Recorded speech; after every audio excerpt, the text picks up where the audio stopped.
ጤና ይስጥልን የተወደዳችሁ እንዴት ናችሁ? በመላው ዓለም የምትገኙ የመድፈኛው ቤተሰቦች ጉዳዮቻችንን መረጃዎቻችንን ይዘን ዳግም ተገናኝተናል። በርከት ያሉ ጉዳዮችን እናነሳለን። እንደተለመደው ዝውውሮችን ከዛ በተጨማሪ ጥቂት ደግሞ ከብሔራዊ ቡድኖች ጋር በተያያዘ ዝላታን ኢብራሂሞቪች ስለ ኖኒ ማዱዌኬ የሰጠውን አስተያየት አነሳላችኋለሁ። ከዛ ውጪም ሌሎች የሚነሱ ሀሳቦች አሉ። ከዝላታን ውጪ በዴክላን ራይስ በማርቲን ኦዴጋርድ ዙሪያ በብሔራዊ ቡድን ቆይታቸው ላይ ጥቂት ነጥቦችን እናነሳለን። ዋነኛ ጉዳዮቻችን ግን የዝውውር ሀሳቦች ናቸው። የዓለም ዋንጫው ሃይድሬሽን ብሬክ ላይ ይገኛል። ትናንትና ጥያቄ አቅርበን ነበረ። የአርሰናል ተጫዋች ሆኖ ወይም የአርሰናል ተጫዋች ስለሆነ ብቻ ሳይሆን የምትደግፉትም ብሔራዊ ቡድን ውስጥ ስላለ የትኛው ብሔራዊ ቡድን ዋንጫውን እንዲያሸንፍ ትፈልጋላችሁ ብዬ ጥያቄ አቅርቤ ነበረ። እናንተን ምላሾች ተመልክተናል። ዛሬም በጥያቄዎች እንጀምራለን። ዝውውሮችን የበለጠ ትኩረት አድርገንባቸው ቆየት የምንለው የሚሆነው በያዝነው የዝውውር መስኮት ላይ አርሰናል ሊያስፈርማቸው የሚፈልጋቸው ተጫዋቾች አሉ። ማኑ ኮኔ ወይም ብሩኖ ጉማሬሽ፣ እነዚህ ስሞች በዋነኝነት አማካኝ ስፍራ ላይ ይጠቀሳሉ። እንደ ሚድፊልድ ሞርጋን ሮጀርስ ከመጣ ልናስበው እንችላለን። በእናንተ በኩል ግን ጥያቄ ማቀርብላችሁ የነዚህ ተጫዋቾች መምጣት እንዴት ያለ ቆይታ ሊኖረው ይችላል ብላችሁ ታስባላችሁ? ማካላችሁ ሉዊስ ስኬሊ ምን አይነት ሚና ሊኖረው ይችላል? ተጫዋቹ መሸጥ አለበት ወይስ ደግሞ በአርሰናል መቆየት አለበት ብላችሁ ታስባላችሁ? ወደ በኋላ ላይ ዝርዝር ጉዳዮችን ከሉዊስ ስኬሊ ጋር በተያዘ እያነሳውላችሁ ቆያለሁ። የእናንተን ሀሳቦች ግን አካፍለውን። ከዛ ውጪ ሌላኛው ትናንትና በአርሰናል ቤት ከፈረመ በጣም ረጅም ጊዜን ያስቆጠረ አንድ ተጫዋች አለ። 2007 ላይ የፈረመ በተለይ ደግሞ በአርሰናል ቤት የሚገርም ቆይታን ያሳለፈ ተጫዋች አለ፣ ባካሪ ሳኛ። በምን ታስታውሱታላችሁ? ለእናንተ በወቅቱ ምርጡ ተከላካይ ነበር ብላችሁ ታስባላችሁ?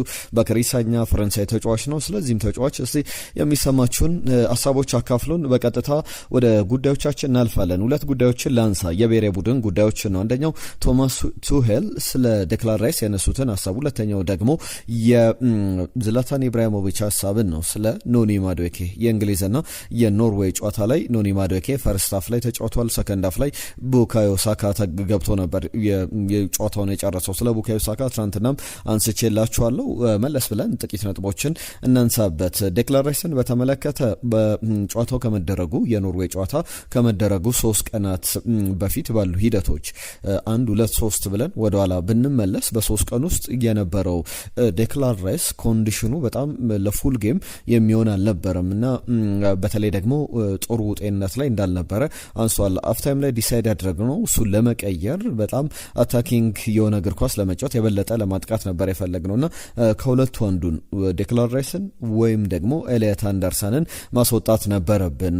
ፖሲቢሊቲ ነበረው ጨዋታው 120 ደቂቃ ሊሄድ የሚችልበት። ስለዚህ በፊትነስ ደረጃ ዴክላን ራይስ 120 ደቂቃ ላይጫወትልን ይችላል ብለን ስላሰብን ለዛ ነው ዴክላን ራይስን ቀይረን ያስወጣ ነውና በቀጣይ ጨዋታዎች ደግሞ ቶሎ እንዲደርስ ጥረት ይደረጋል።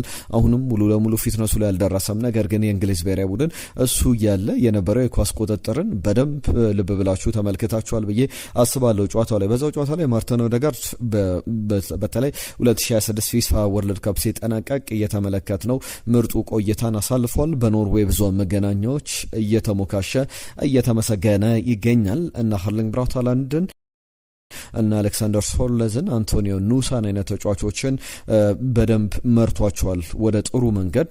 ብሔራዊ ቡድኑንም የሆነ አይነት መስመር አስይዞታል። ኖርዌይ ወደፊት መፎካከር እንደምትችል በማርቲን ኦዴጋርድ መሪነት ተመልክተናል የሚል ሙገሳዎችን ሲሰጡት ተመልክተናል። በውድድሩ ላይ ቪዥኑ፣ ክሬቲቪቲው፣ ሊደርሺፑን በሚገርም ሁኔታ ዓለም ዋንጫ ላይ ከ28 ዓመታት በፊት እሱ 6 ወር ሳይሞላው የተደረገ ዓለም ዋንጫ ነበረ። ከዛ በኋላ ከ28 ዓመታት በኋላ ነበረ ኖርዌይ ወደ ዓለም ዋንጫ የተመለሰችውና በሚገርም ሁኔታ ስለሱ ብዙ ሀሳቦች እየተሰጡ ተመልክቻለሁ።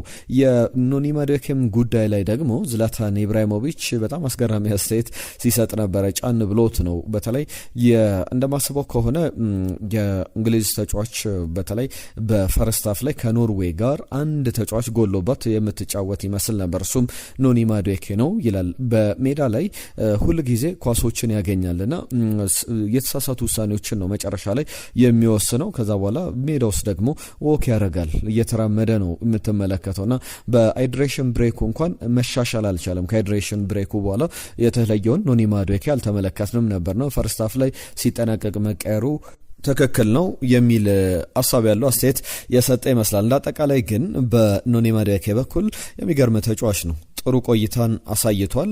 በአርሰናል ቤትም የነበረው ሚና የሚናቅ አይደለም። ነገር ግን ከቡካዮ ሳካ ጋር ኖኒ ማዱዌኬ የሚነጻጸር ተጫዋች አይደለምና በዛም ጨዋታ ላይ ተመልክተነዋል። ለምሳሌ ቡካዮ ሳካን ትናንትና ማነጻጽሬላችኋለሁ። እንግሊዝ ካሏት የመስመር አጥቂዎች መካከል ከኖኒ ማዱዌኬ፣ ከራሽፈርድ፣ ከአንቶኒ ጎርደን አሁን በዚህ ዓለም ዋንጫ ላይ ከተጠሩ ተጫዋቾች በሙሉ የተረጋጋው ተጫዋች ነው። በዛ ላይ ደግሞ ውሳኔዎቹ በሙሉ ጥንቃቄ የተሞላበት ወይ ኳሱን በስትክክል ማድረስ ወይም ደግሞ ኳሷን መመለስ ላይ ትኩረት አድርጎ እንቅስቃሴ ያደርጋልና እንደዚህ አይነት ሀሳቦች በተደጋጋሚ ይነሳሉ። ኖኒ ማዱዌኬ ላይ ግን ዝላታን ኢብራሂሞቪች አላስተረፈውም። ጨከን ብሎ አስተያየት ሲሰጥ ተመልክቼ ነው ወደ እናንተ ያካፈልኳችሁ። ሌሎች ጉዳዮችን እንመልከት። ፋቪዮ ቬራ በመጨረሻም ወደ አርሰናል የመመለሱ ነገር እየሰፋ ያለ ይመስላል። ባለፈው የውድድር ዘመን በሃምቡርግ ነበር ያሳለፈው የውድድር ዓመቱን 7 ግቦችን አስቆጥሮ 3 አሲስቶች 3 ቀይ ካርዶችም ነበሩበት። በመጀመሪያዎቹ ሳምንታት ላይ በቀይ ካርድ ሲንበሸበሽ ተመልክተነዋል። ከዛ በኋላ ቡንደስሊጋ 2 ላይ ለመደ ማለት ይቻላል። ሃምቡርግ ወደ ላይ ሲያደግ ወደ ቡንደስሊጋው ተመልሷል እና በጣም ትልቅ አስተዋጽኦ ነበረው አርሰናል በተጫዋቹ ላይ ባይባክ ክሎዝ ነበረው ሃምቡርግ። ነገር ግን አርሰናል ተጫዋቹን እንዲወስደው ወይም ደግሞ ተጫዋቹን በቋሚነት እንደማያስፈርመው ያረጋገጠ ይመስላል ሃምቡርግ። ከዛ ውጪ ሌላ ወጣት ተጫዋች አስፈርሟልና በሱ ምትክ ስለዚህ በቀጣይ የፋቪዮ ቬራ ወደ አርሰናል መመለስ ወደ የትኛው ክለብ ሊሄድ ይችላል የሚለው የሚጠበቅ ነው። 2023 አካባቢ ይመስለኛል ካልተሳሳትኩ ከፖርቶ ነበር የፈረመው። ከፖርቶ ከፈረመ በኋላ በሚገርም ጊዜ ያሳልፋል ተብሎ በተለይ 10 ቁጥር ቦታ ላይ የማርቲን ኦዴጋርድ ተፎካካሪ ወይም በዚህ በግራ 8 ቁጥር ቦታ ላይም መጫወት የሚችል ጥሩ ግብ አስቆጣሪ ጥሩ ክሬቲቭ ተጫዋች ይሆናል ተብሎ ነበር። ከሊጉ ፔስ ጋር በአጠቃላይ በብዙ መንገዶች ብቻ አርሰናል በሚሄድበት ልክ አልተጓዘም። ከአርሰናል ጋር ተለያይቶ ወደ ፖርቶም ተመለሰ። አምና ወደ ሃምቡርግ ከዛ በኋላ በተለያዩ ውሰቶች ከቆየ በኋላ አሁን ወደ አርሰናል ሊመለስ ይችላል የሚሉ ሀሳቦችን በተደጋጋሚ እየሰማን እንገኛለን። ዝውውሮች ላይ ትልቁ ጉዳይ የአርሰናል 2 ጉዳዮችን በዋነኝነት አነሳላችኋለሁ። አንደኛው ሞርጋን ሮጀርስ ነው። ሁለተኛው ደግሞ ኡሊያን አልቫሬዝ። ሚጌል ዴላኒ ታማኒ ከሚባሉ ጋዜጠኞች መካከል አንዱ ነው። አርሰናልን አሁን ለመቀላቀል ፍጹም ፍላጎት አለው ይለናል የሚጌል ዴላኒ ዘገባ። ኡሊያን አልቫሬዝን በተመለከተ በተለይ ፕሪሲዝን እንደተጠናቀቀ አሁን የዓለም ዋንጫው ሲጠናቀቅ የአርሰናል ፕሪሲዝን አጋማሽ ላይ ዓለም ዋንጫው ላይ ጥሩ እየተጓዘ ይገኛል። ይህ ሳምንት ተጠናቀቀ ማለት እስከ ዓለም ዋንጫው መጨረሻ ድረስ ከብሔራዊ ቡድን ጋር ቆይቷል ማለት ነው። ስለዚህ ከዚህ በኋላ ከዚህኛው ሳምንት የዚህኛው ሳምንት ውድለት የዓለም ዋንጫ ይጠናቀቃል። ከዚህኛው ሳምንት በኋላ ቢያንስ የ3 ሳምንት እረፍት ለተጫዋቾች ይሰጣል። ዓለም ዋንጫ ላይ ለነበሩት አሁን ዊሊያም ሳሊባ ተመሳሳይ 3 ሳምንት እረፍት፣ ኖኒ ማዱዌኬ፣ ኤበረቼዜ፣ ዴክላን ራይስ ሌሎችም ተጫዋቾች ያንን የ3 ሳምንት እረፍት ያገኛሉ ተብሎ ይጠበቃል። ከዛ በኋላ ሲዝኑ ሊጀመር ስለሆነ አርሰናል በሌሎች ተጫዋቾች ዝግጅቱን ያጠናክራል። እነዚህ ተጫዋቾች ደግሞ ቀስ ብለው ቡድኑን ይቀላቀላሉ። በደንብ የሚጠበቅ ጉዳይ ነውና ኡሊያን አልቫሬዝ በፕሪሲዝን ወቅት አርሰናል ወደ አርሰናል ይመለሳል ወደ አርሰናል ይመጣል የሚሉ ዘገባዎችን ነው ሚጌል ዴላኒ ይዞ የወጣው። በተለይ ደግሞ ያለው ፖለቲክስ በስፔን እግር ኳስ ላይ አትሌቲኮ ማድሪድ ከተጫዋቹ ማግኘት የሚፈልገው ገንዘብ አለ። አትሌቲኮ ማድሪድ ያንን ገንዘብ ማግኘት ብቻ ሳይሆን ለባርሰሎና መሸጥ ለሪያል ማድሪድም መሸጥ አይፈልግም። የሪያል ማድሪድ የከተማ ተቀናቃይ ነው። የባርሰሎና ደግሞ ቀጥተኛ ተፎካካሪ እንደሆነ ይታወቃል። በጣም በትልቅ ደረጃ የሚጠቀስ ላይሆን ይችላልና ዋላ ፖርታን በተመለከተ አንዳንድ ጉዳዮችን ሲያነሱ ተመልከቻቸዋለሁ። ትናንትናም የሰጧቸው ሀሳቦች ነበሩ። አሁንም ዝውውሩ ላይ ባርሰሎና እንዳለበት አይነት በተለይ አትሌቲኮ ማድሪድ ለእኛ መሸጥ የሚፈልግ ከሆነ ያሳውቀናል አይነት ሀሳብ ሰንዝሯል። ነገር ግን አትሌቲኮ ማድሪድ ከስፔን ውጪ ተጫዋቹ መልቀቅ ይፈልጋል። አሁን አልቫሬዝ ደግሞ ከአትሌቲኮ ማድሪድ ልውጣ እንጂ ወደ አርሰናል ብሄድ ችግር የለብኝም አይነት ሀሳብ ውስጥ እንዳለ የሚያሳዩ ዘገባዎች ነው ይዞ የወጣው ሚጌል ዴላኒ። ከዚህ በፊት ባርሰሎና ካታሎኒያ በካምፕኑም መጫወት በባርሰሎናም ማሊያ ራሱን መመልከት በካታሎኒያ ግዛትም መኖር ነበረ ፍላጎቱ። ነገር ግን አሁን ከዛ በተቃራኒ ሌሎች አማራጮችን እየማተረ ይገኛል የሚሉ ዘገባዎችን በስፋት እየተመለከተን እንገኛለን። 120 ሚሊዮን ፓውንድ በላይ ወይም ደግሞ 150 ሚሊዮን ዩሮ ለተጫዋቹ አርሰናል ሊከፍል ይችላል። ቢከፍል የሚገባው አይነት ተጫዋች ነው። እዚህ ዓለም ዋንጫ ላይ በተለይ 3-2 ሲጠናቀቅ ምን አይነት ግብ 3-1 ሲጠናቀቅ አርጀንቲና ስዊዘርላንድን ስታሸንፍ ምን አይነት ግብ እንዳስቆጠረ ተመልክተናል። አርጀንቲናን እንግዲህ ነፍስ ውጪ ነፍስ ግቢ በነበረችበት ሰዓት ላይ ከፍጹም ቅጣት ምት ክልል ውጪ ያስቆጠራት ግብ አርሰናል ቤት ብዙ የሌለ ኳሊቲ ነው ማለት ይቻላል። የአርሰናል አብዛኞቹ ግቦች የሚቆጠሩት ፍጹም ቅጣት ምት ክልል ውስጥ ነውና አብዛኞቹ ተጫዋቾች ከረጅም ርቀት የሚመቱ አይደሉም። ባለፈው የእንግሊዝ ብሔራዊ ቡድን ጁድ ቤሊንጋም የማሸነፊያን ግብ ሲያስቆጥር ሞርጋን ሮጀርስ ከፍጹም ቅጣት ምት ክልል ውጪ ሲመታ ተመልክተናል። እኔ በግሌ እንደዚህ አይነት ተጫዋቾችን አደንቃለሁ። ምክንያቱም በጣም ጥር ያለውን ነገር ማስከፈት ይችላሉ።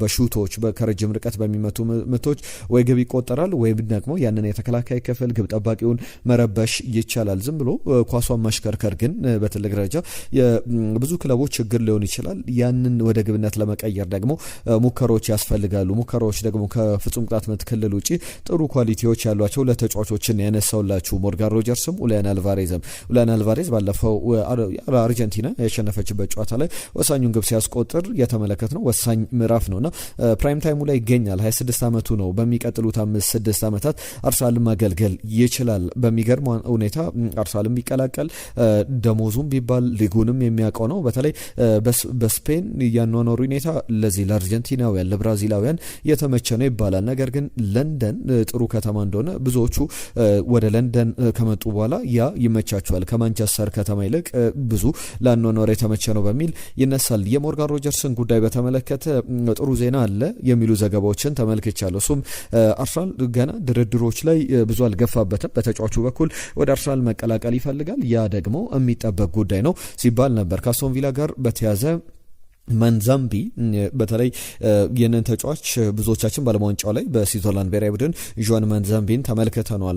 በጣም ጥሩ ተጫዋች ነው። ከስቱትጋርት ዓለም ዋንጫ ላይ 3 ግቦችን አስቆጥሯል። ከስቱትጋርት የነን ተጫዋች በ70 ሚሊዮን ዩሮ ለማስፈረም ስምምነት ላይ ደርሷል የሚሉ ሀሳቦች አሉ። አስቶን ቪላ እና ስቱትጋርት ተጫዋቹም ወደ አስቶን ቪላ ወደ ፕሪሚየር ሊጉ ክለብ ለመምጣት ፍላጎት አሳይቷልና በጣም በሚገርም ሁኔታ ጥሩ ስምምነት ላይ የተደረሰበት ዝውውር ነው ለአስቶን ቪላ።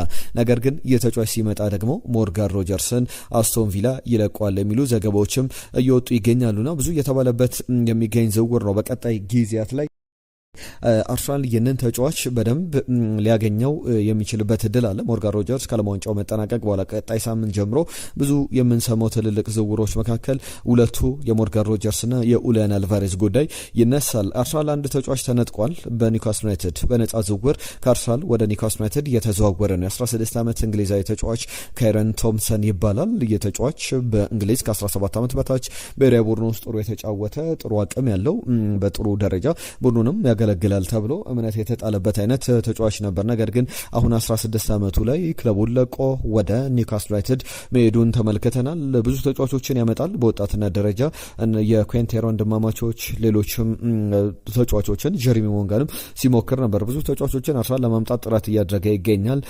ጂልቤርቶ ሞራ ሜክሲካዊ ተጫዋች ሌላኛው በቅርብ እየተሰማን ያለ ነው ስም ነው። ነገር ግን አንዳንድ ተጫዋቾችንም ደግሞ እንደዚሁ ኮንትራታቸውን አጠናቀው እያጣቸው ያሉ ዝውውሮች አሉ።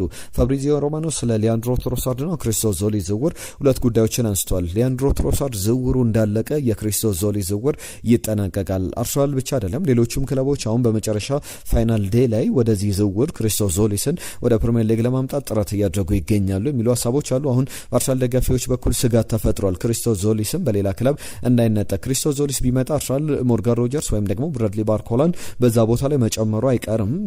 የመርተን የዚህ ገብርኤል ማርሴሊም ጉዳይ እንደተጠበቀው ነው ማለት ነውና በዋነኝነት ግን አርሰናል ይህንን ተጫዋች ክሪስቶስ ዞሊስን ባለፈው የፌኖርድን ግብ መመልከት ትችላላችሁ። ትናንትናም አንዳንድ አድማጮቻችን የሰጣችሁን ሀሳቦች አሉ በተጫዋቹ ጉዳይ ላይ። እስቲ አንዳንዶቹ ላንሳላችሁ። በተለይ ከክሪስቶስ ዞሊስ ጋር በተያያዘ የሚገርም ኳሊቲዎች እንዳሉት የተመለከቱ አስተያየቶችን አንስታችሁልናል። በቀጣይ በብሩኖ ጉማሬዥ ዙሪያም በአርሰናል ዝውውሮች በኩልም የተመለከትናቸው ጉዳዮች አሉ። በተለይ ደግሞ በጨዋታ ረገድም የሚነሱ ሀሳቦች አሉ። ዳዊት ዴቪድ የጻፈልን መልእክት አለ። እኔ ከ5 ዓመቴ ጀምሮ 1998 ዓለም ዋንጫ ጀምሮ የፈረንሳይ ደጋፊ ነበርኩኝ። ሳሊባ ዋንጫ እንዲያነሳ ምኞቴ ነው ብሏል። ክሪስቶስ ዞሊስን በተመለከተ ለአርሰናል የሚፈርም ከሆነ ዮኬሬሽ በአልቫሬዝ መቀየር የሚያዋጣ ይመስለኛል። ልጁ አጫወቱ አክርሮ ሲመታ መልኩም ጭምር ከተመለከታችሁት የቪክተር ዮኬሬሽን ይመስላልና ጥሩ ተጫዋች ነውና አልቫሬዝ ሮጀርስ መቶ ጉማሬዥም ቢጨመር እንግዲህ ጥሩ ታክቲካል ቡድን ይሆናል የሚል እምነት እንዳለው ነግሮናል። ትናንትና ተስፋዬ ወርቅነህ መጀመሪያ ላይ መልእክት የላከልን አድማጫችን አርሰናል ብሩኖ ጉማሬዥን ሆነ ሞርጋን ሮጀርስን በተለጠፈባቸው ዋጋ ምክንያት ያስፈርማል የሚል ግምት የለኝም። ይልቁንም ማኑ ኮኔን፣ ኒኮ ዊሊያምስን ወደ አርሰናል የሚመጡ ይመስለኛል ብሏል።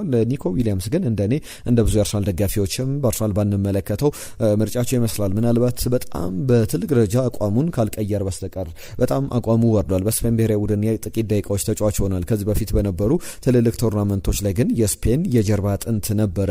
ከላሚን ያማል ያልተናነሰ አቋም ያሳይ ነበር። አሁን ግን በሚገርም ሁኔታ አቋሙ ወርዶ የጥቂት ደቂቃዎች ተጫዋች ሆኗልና ትንሽ ያሰጋል። እዚህ ላይ ትልቅ ኢንቨስትመንት ማድረግ ገንብል እንደማድረግ ሊቆጠር ይችላል። ፍቃዱ አቢ ቻናሉን በጋራ እናሳድገዋለን፣ ስለሱ ሀሳብ አይግባ ብለዋል። በጣም እናመሰግናለን። በተረፈ ስለምታቀርብልን መረጃ ክለብ እናመሰግናለን። ታማኒ መረጃዎችን ከናንተ እንጠብቃለን ብሏል። በደንብ እሱን ለመሞከር እሱን ለማድረግ እንሞክራለን። በሁሌም አዳዲስ ታማኒነት ያላቸው መረጃዎች ይዘን እየመጣ እንገኛለን። ዘሪሁን ተፈሰ ራይስ፣ ብሩኖ ጉማሬዥ፣ ኦዴጋርድ፣ ዙሜንዲን የተመለከቱ ጉዳዮችን አንስቶልናል። ትናንትና በደረጃ አስቀምጡልን ብለን ነበረ። ራይስ፣ ብሩኖ ጉማሬዥ፣ ኦዴጋርድ፣ ዙሜንዲ ከአንደኛ እስከ አራተኛ የተቀመጡ ናቸው። ከዛ በተጨማሪ አንድሪያ ቤርታ እምቢ ላለች ፍቅረኛ ብትልከው እሺ ያስብላልና እኔ ደግሞ በአንድሪያ ቤርታ ላይ እምነት አለኝ ብሏል። ዳግማዊ ቴዎድሮስም በዚህ ሀሳብ ላይ ሀሳብ ሰጥቶበታል። ከልብ እናመሰግናለን ሁላችሁንም። ወንድሙ ወንዴ አሁን እያየነው ባለው የዋጋ ሁኔታ ጉማሬዥ ከ70 ሚሊዮን ፓውንድ በላይ አዋጭ አይደለም ብሏል። በእርግጥ አርሰናል ከ65 ሚሊዮን ፓውንድ በላይ ይከፍልበታል ተብሎ አይጠበቅም። ሌላኛ ያነሳልን ጉዳይ ወንድሙ ሮጀርስ 100 ሚሊዮን ፓውንድ በቂ ነው። እንደ አጠቃላይ ሁለቱ ክለቦች የመሸጥ ፍላጎት ስለሌላቸው ዋጋውን በጣም ከፍ በማድረግ ዝውውሩን ለማደናቀፍ ያሰቡ ይመስላል። ኒኮ ዊሊያምስ አሁን ላይ አርሰናልን የሚመጥን ደረጃ ላይ ስላልሆነ ከሱ ይልቅ ማርቴሊ ቢቆይና መሀል ላይ እንደተባለው ኮኔን ማስፈረም ከተቻለ ደግሞ መልካም ድልና ድምቀት ለታላቁ ክለባችን ብሎናል። ከልብ እናመሰግናለን። አህመድ ከጅቡቲ እኔ የብራዚል ደጋፊ ነበር፣ ሁለተኛ ፈረንሳይን እደግፋለሁ። አሁን ግን ለራይስ ሲባል እንግሊዝ ዋንጫውን ብታነሳ ራይስ እንግዲህ በእያንዳንዱ ቦታ ላይ የትልቅ ኃላፊነት ሲወጣ ነበረ የሚል ሀሳቡን አንስቷል። ትናንትና ባወዳደር ነው አማካዮች መሰረት ደግሞ አንደኛ ይገባዋል ዴክላን ራይስ፣ ሁለተኛ ብሩኖ ጉማሬዥ፣ ሶስተኛ ኦዴጋርድ፣ አራተኛ ዙሜንዲ። በዝውውሩ ምንም ማለት አልፈልግም ምክንያቱም ምን እንደሚያስፈልገን አርሰናል እነሱ ያውቃሉ የሚል ሀሳቡ ልኮልናል። ዳግማዊ ቴዎድሮስ አርሰናል በአሁኑ ሰዓት ላይ ክለቡ ባለው የፋይናንስ አቅምና በዚህ ሰዓት ላይ ዓለም ላይ ባለው የክለቡ ተቀባይነት ምክንያት ቪኒ ጁኒየርን ሊያመጣ ይችላል። ማድሪድም ቢሆን ከተጫዋቹ ስምምነት ጋር ለመድረስ ካልቻለ በቀጣይ በነፃ ላለማጣት ሊሸጠው ይችላል። ግን ቪኒ ወደ አርሰናል መምጣትን ተከትሎ ትልቅ ችግር ሊሆን የሚችለው ሊጠይቀው ከሚችለው ትልቅ ሳምንታዊ ደሞዝና ጥቅም አኳያ ከሌሎች ተጫዋቾች ጋር ልዩነት የሚፈጠር ከሆነ የባህሪውም ችግር አርሰናል ላይ ችግር እንዳያመጣ ስጋት አለኝ ብሏል። ትክክለኛ ስጋት ነው። ዳግማዊ ቴዎድሮስ ያነሳልን። ከልብ እናመሰግናለን። ደጄ እየጻፈልን መልእክት አለ። ፈረንሳይና ሳሊባ ቢበሉ ብሎናል። የሱፍ መሐመድ እንዲሁ ዴክላን ራይስ እና እንግሊዝ ቢበሉ ብሎ መልእክቱ ልኮልናል። ከዛ ውጭ አማካይ ስፍራ ላይ ራይስ አንደኛ፣ ዙሜንዲ ሁለተኛ፣ ኦዴጋርድ ሶስተኛ፣ ጉማሬዥ አራተኛ ብሎ በደረጃ አስቀምጧቸዋል። እንዲሁም ካሳ የጻፈልን መልእክት አለ። ሳሊባ ይሳካለት የሚል ፍላጎቱ ልኮልናል። ጊፍቲ ፍራንስና ሳሊባ ቢበሉ ዋንጫውን ደስ ይለኛል የሚል መልእክታችሁን ልካችሁልናል። ከልብ እናመሰግናለን። ሌላኛውን ጉዳይ ላንሳላችሁ። ከቀደም ካነሳናቸው ጉዳዮች መካከል ሉዊስ ስኬሊን በተመለከተ ምን አይነት ሚና ሊኖረው ይችላል? እኔ ሉዊስ ስኬሊ ባለፈው የውድድር ዘመን ወደ አርሰናል ቋሚ አሰላለፍ ባይገባ አማካኝ ስፍራ ላይ ባይጫወት ኖሮ አርሰናል ፕሪሚየር ሊጉን አይበላም ብዬ ነበር የማስበው። የመጨረሻ ሳምንታት ላይ ማርቲን ዙቢሜንዲ በጣም ተቸግሮ ነበረ። አመቱ ሙሉ የሚገርም ብቃትን አሳይቷል። መጨረሻ ሳምንታት ላይ ግን ከድካም ጋር በተያዘ ማርቲን ዙቢሜንዲ በጣም ታርጌት ሲደረግ ነበርና አርሰናል ዋንጫ ሊያጣ በጣም ተቃርቦ ነበረ። ከዛ በኋላ ግን የሉዊስ ስኬሊ ሚና መጥቷል በትልቅ ኃላፊነት። አሁንም ሉዊስ ስኬሊ በዛ ሚና መቀጠል አለበት ብዬ አስባለሁ። ቢያንስ የሆኑ አይነት ጨዋታዎች ላይ ሮቴሽንን ለመተግበር ሚኬል አርቴታ በሚቀጥለው የውድድር ዘመን እኔ ብዙዎች ማኑ ኮኔና ብሩኖ ጉማሬዥ ቢመጡ የሚል ሀሳብ አላቸው። ነገር ግን ከሁለቱ አንዱ ነው አርሰናል ሊያስፈርም የሚችለው። ብሩኖ ጉማሬዥ ቢመጣ በጣም ጥሩ ነው። ከዛ በኋላ ዴክላን ራይስ አለ፣ ማርቲን ዙቢሜንዲ አለ፣ ከዛ ውጪ ሉዊስ ስኬሊ። እነዚህን አራት ተጫዋቾች ለሁለት ቦታዎች ላይ እያቀያየረ ሚኬል አርቴታ ይጠቀማል ብዬ አስባለሁ። ስለ ሉዊስ ስኬሊ እናንተ ምን ታስባላችሁ? መሸጥ አለበት?